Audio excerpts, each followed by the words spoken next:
አየር ኃይሉ ጥብቅ ትዕዛዝ ሰጠ። ጀነራሉ የፋኖን ሚስጥር ዘረገፉ። አሜሪካ ኢራንን በከባዱ አጠቃች። ሰበር ዜና። የሰሜኑ የጦር ማዕበል ዳግም አገረሸ። የህወሓት ኃይሎች ከራያ ቆቦ በሚወስደው መስመር ላይ ያደረጉት አዲስ የጦር እንቅስቃሴ አገሪቱን ከባድ ፈተና ውስጥ ከቷል። የአየር ኃይሉ ጀነራል ይልማ መርዳሳ የቴክኖሎጂ ጦርነት ሊጀመር ነው፣ ድሮኖች ዝግጁ ናቸው በሚል የሰጡት ግልጽ ማስጠንቀቂያ ሁኔታው ወዲያውኑ ወደ ከፋ ደረጃ ሊሸጋገር እንደሚችል አሳይቷል። ዝርዝሩን በቀዳሚነት እናስደምጣችኋለን። በሌላ በኩል የአማራ ክልል ግጭት ፍጹም ወደ ሌላ ምዕራፍ እየተሸጋገረ ነው። የሀገር መከላከያ ሰራዊት በፋኖ ቡድን ላይ ባሳረፈው ጠንካራ ምት ጽንፈኛው ኃይል አሁን በአንድ ቦታ ላይ ቆሞ መዋል እንዳቃተው የምስራቅ እዝ አዛዥ አስታወቁ። የታሪካዊ ጠላቶች የጥፋት ሴራ እንደ ጉም ተኗል። አሁን ላይ ጠላቶች እየተመቱ አስታጣቂዎቹም ተስፋ እየቆረጡ ነው ያሉት ጀነራል መሐመድ ተሰማ ያስተላልፉትን ሙሉ መልእክት በዝርዝር እንቃኛለን። ከውጭ ዜና መካከለኛው ምስራቅ ዳግም በእሳት ነበልባል ተናወጠ። በአሜሪካና በኢራን መካከል ለቀናት ሰፍኖ የነበረው አንጻራዊ መረጋጋት በአንድ ምሽት ሙሉ በሙሉ ፈራረሰ። ዋሽንግተን በኢራን ግዛት ላይ ከፍተኛና አውዳሚ የአጸፋ ድብደባ መፈጸሟን የአሜሪካ ማዕከላዊ እዝ በይፋ አረጋገጠ። ዝርዝሩን ይዘናል። አብራችሁን ቆዩ። ሰላም ውድ ቤተሰቦች እንደምን አላችሁ? ይህ ዜና ላፍታ ነው። ቪዲዮውን ላይክ በማድረግ ጀምሩ። ወደ ዝርዝር ዜናዎቹ አለፍን። ሰበር ዜና። የህወሓት አዲስ የጦር ሰንሰለት በቆቦ ተበጣጠሰ። ጀነራል ይልማ መርዳሳ ያወጡት ሚስጥራዊና ከባድ የትዕዛዝ መግለጫ። ከሰሜን ኢትዮጵያ እየተሰሙ ያሉ አሰቃቂና አስደንጋጭ ዜናዎች የብዙዎችን ትኩረት የሰረቁ ሲሆን የህወሓት ኃይሎች ከራያ ቆቦ በሚወስደው ስትራቴጂካዊ መስመር ላይ አዲስ የጦር እንቅስቃሴ መረጋገጡ ሀገሪቱ ዳግም ወደ ውጥረት ከነፈሰ አውሎ ንፋስ ጋር ቀላቅሏታል። በትናንትናው ዕለት በተሰሙ አዳዲስ መረጃዎች መሰረት የታጣቂ ቡድኑ እንቅስቃሴ ይፋ መሆንን ተከትሎ የኢትዮጵያ መንግስት የቡድኑን እያንዳንዱ እርምጃ በከፍተኛ ጥንቃቄና በንቃት እየተከታተለ መሆኑን በአጽንኦት አስታውቋል። የሀገሪቱ መከላከያ ሰራዊትና የአየር ኃይል ከፍተኛ አመራሮች ባወጡት አስቸኳይ መግለጫ የትኛውንም አይነት ህገወጥ የኃይል እንቅስቃሴ በቁጥጥር ስር ለማዋል ዝግጁ መሆናቸውን አስታውቋል። በተለይም የኢትዮጵያ አየር ኃይል ዋና ጀነራል የሆኑት ይልማ መርዳሳ በሰጡት ጠንካራ መግለጫ የኢትዮጵያ መንግስት ሰራዊት የጠላትን መሰብሰቢያና የትግበራ መስመሮች በቅርብ በመከታተል ላይ እንደሚገኝ ገልጸው ዘመናዊ ድሮኖችና የውጊያ አውሮፕላኖች አስፈላጊውን ፈጣን እርምጃ ለመውሰድ በቁልፍ ስትራቴጂካዊ ቦታዎች ላይ ሙሉ ዝግጁነት ይዘው በመጠባበቅ ላይ እንደሚገኙ አረጋግጠዋል። ጀነራሉ አክለውም አሁን የሚደረገው ውጊያ የሰራዊት ብዛት ብቻ ሳይሆን የዘመናዊ ቴክኖሎጂና የዲጂታል ጦርነት መሆኑን በመጠቆም በድሮን የታገዘ ኃይለኛ እርምጃ ለመውሰድ አጠቃላይ የዝግጅት ምዕራፍ መጠናቀቁን ያስጠነቀቁ ሲሆን ይህ ማዕበል የትኛውም የጥፋት ሙከራ እንደሚያከሽፈው ፍንጭ ሰጥቷል። የአካባቢው ነዋሪዎችና የጸጥታ ተንታኞች እንደሚገልጹት ከሆነ ይህ አሁን የተከሰተው ድንገተኛ የጸጥታ መደፍረስ በሺዎች የሚቆጠሩ ሰዎችን ወደ መፈናቀል ሊያመራ የሚችልና የሰላም ሂደቱን ሙሉ በሙሉ የሚፈትን አደገኛ ምዕራፍ ከቷል። የህወሓት ኃይሎች ከዚህ ቀደም ከገጠሟቸው ከባድ ሽንፈቶች ትምህርት ሳይወስዱ ዳግም ወደ ግጭት ማምራታቸው በክልሉ ህዝብ ላይ ተጨማሪ ሰዋዊ ቀውስና ኢኮኖሚያዊ ውድመት የሚያስከትል መሆኑ ከፍተኛ ስጋት ፈጥሯል። በሌላ በኩል በዶክተር ደብረጽዮን የሚመራው የህወሓት ቡድን አመራሮች የትግራይን ወጣቶች ህይወት ለከፍተኛ አደጋና እልቂት የሚያጋልጥ አዲስ የጦርነት ጥሪ በድጋሚ በማስተላለፍ ላይ ይገኛሉ።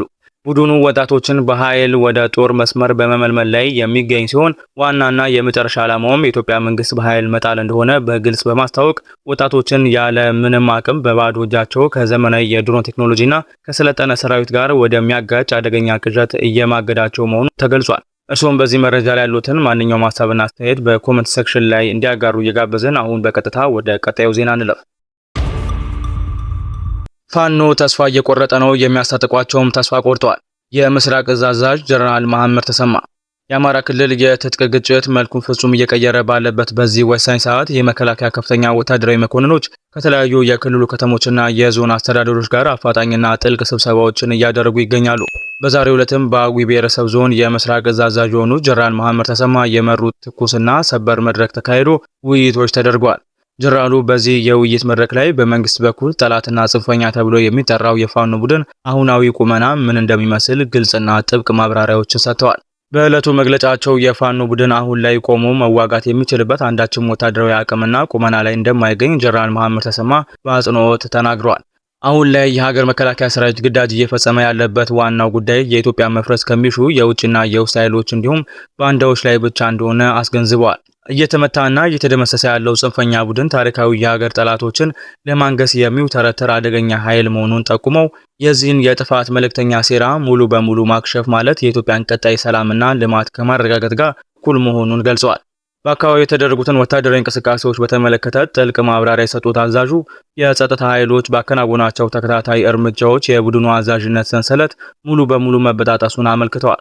ጽንፈኛው ኃይል ከዚህ ቀደም የነበረውን የሰው ኃይልና የሎጂስቲክ አቅርቦት ፍጹም ማግኘት ባለመቻሉ በከፍተኛ ውድቀት ውስጥ እንደሚገኝ ተገልጿል። በተለይም በስልትና በእቅድ የተነደፈው የመከላከያ ሰራዊት እርምጃ ቡድኑን ከአካባቢው እያጸዳው መሆኑን በመድረኩ ላይ በስፋት ተነስቷል። ታሪካዊ ጠላቶች ሲሉ የገለጿቸው አካላት ፋኖን በማስታጠቅና በማደራጀት ሀገሪቱ በቁጥጥራቸው ስር ለመዋል ከፍተኛ ርብርብ አድርገው እንደነበር አዛዡ አረጋግጠዋል። ይሁን እንጂ ይህ የተጠነሰሰ የውጭና የውስጥ ሴራ እቅዳቸው ልክ እንደ ጉም ክረምት ወራት መብነኑንና ሙሉ በሙሉ መክኖ እንደቀረ ተናግረዋል። አሁን ላይ ጠላቶች በየቦታው እየተመቱ መሆኑንና እነሱን አስታጥቀን እንጠቀማለን ብለው ዓላማ የነበራቸው አካላት ጭምር ተስፋ እየቆረጡ መምጣታቸው ጀነራሉ በግልጽ አስገንዝበዋል። በመጨረሻም ሰራዊቱ በቡድኑ ላይ ባሳረፈው ከባድና ጠንካራ ምት የተነሳ አሁን ላይ በዞኑ አንጻራዊ ሰላም መስፈኑን ጀነራሉ አብስረዋል። በዚህም የተነሳ በአዊ ብሔረሰብ አስተዳደር ውስጥ አዳዲስ የልማት ስራዎች በይፋ መጀመራቸውን ገልጿል። ጠላት ተመቶ በአንድ ቦታ ላይ ቆሞ መዋል ማደር የማይችልበት ወታደራዊ ደረጃ ላይ በመድረሱ የተነሳ ጽንፈኛውን ኃይል አሁን ላይ ሙሉ በሙሉ ተስፋ መቁረጡ የገለጹ ጀነራሉ ይህ ሁሉ ድል ሊገኝ የቻለው በሰራዊቱና በብሔረሰብ አስተዳደሩ የተቀናጀ ትብብር መሆኑን አጽንኦት ሰጥተው ተናግረዋል። ቪዲዮአችንን ላይክ ማድረግ አይርሱ እያልን ወደ ውጪ ዜና አለፍን። የአሜሪካ ከፍተኛ የአጸፋ ድብደባ በኢራን ላይ አረፈ። መካከለኛው ምስራቅ ዳግም በእሳት ነበልባል ውስጥ ገባ። በአሜሪካና በኢራን መካከል ለቀናት ጠንክሮ የነበረው አንጻራዊ መረጋጋት በአንድ ምሽት ተሰባብሮ ዋሽንግተን በኢራን ግዛት ላይ ከፍተኛና አውዳሚ የአጸፋ ድብደባ መፈጸሟን የአሜሪካ ማዕከላዊ እዝ ሴንትኮም በይፋ አስታወቀ። ይህ አደገኛ ወታደራዊ እርምጃ የከተመው ኢራን በዮርዳኖስ በሚገኙ የአሜሪካ ጦር ሰፈሮችና በሆርሙዝ ወሽመጥ የንግድ መርከቦች ላይ የሚሳኤል የጥቃት ሙከራ ማድረጓን ተከትሎ የተወሰደ ኃይለኛ ምላሽ መሆኑ ተነግሯል። ፕሬዚዳንት ዶናልድ ትራምፕ ለፈጸሙት የጥቃት ሙከራ ጠንካራ ምላሽ እንደሚሰጡ በግልጽ ካስታወቁ በኋላ የአሜሪካ ጦር ላለፉት ሰዓታት ያደረሰው ከፍተኛ የሚሳኤልና የድሮን ጥቃት በርካታ የኢራን እስላማዊ አብዮታዊ ዘብ ኢላማዎችን አጋይቷል። በዚሁ የምሽት ጥቃት የኢራን ወታደራዊ የእዝ ማዕከላት፣ የሚሳኤልና የድሮን ማምረቻ ተቋማት እንዲሁም የባህር ዳርቻ መከላከያ ስፍራዎች ዋና ኢላማ መሆናቸውን የገለጸው ሴንቲኮም ኢራን የፈጸመቻቸው የሚሳኤል ወንጀሎች በሙሉ በአየር መከላከያ ኃይሎች እንዲከሽፉ መደረጋቸውን አረጋግጧል። ከዚህም አልፎ አሜሪካና ሳውዲ አረቢያ በጋራ በመሆን ኢራቅ ውስጥ የሚገኙ የኢራን ተቀጽላ ሚሊሻዎች ላይ ጥቃት መፈጸማቸው የጦርነቱን አድማስ ይበልጥ ያሰፋው ሲሆን የሳውዲ መከላከያ ሚኒስትር ከዋሽንግተን ባለስልጣናት ጋር ተገናኝተው ውጥረቱ እንዲረግብ ፍላጎት እንዳላቸው ማሳወቃቸው ተሰምቷል። አምስተኛ ወሩን የደፈነው ይህ ጦርነት ዓለምን ለአዲስ የኢነርጂ ቀውስ ዳርጎታል። ዲፕሎማሲያዊ ተስፋዎች በአንድ ምሽት ድብደባ ሲከሽፉ የቀጣዩ የመካከለኛው ምስራቅ ምዕራፍ ምን ሊሆን እንደሚችል መላው ዓለም በከፍተኛ ስጋት እየተከታተለው ይገኛል። ውድ የዜና ላፍታ ቤተሰቦች የሰዓቱ መረጃዎቻችን ያደመጣችሁትን ይመስል ነበር። ስለተከታተላችሁን እያመሰገንን ቻናላችንን ሰብስክራይብ በማድረግ ቤተሰብ እንድትሆኑ እየጋበዝን በዚሁ ተሰናበትን። ጤና ይስጥልን።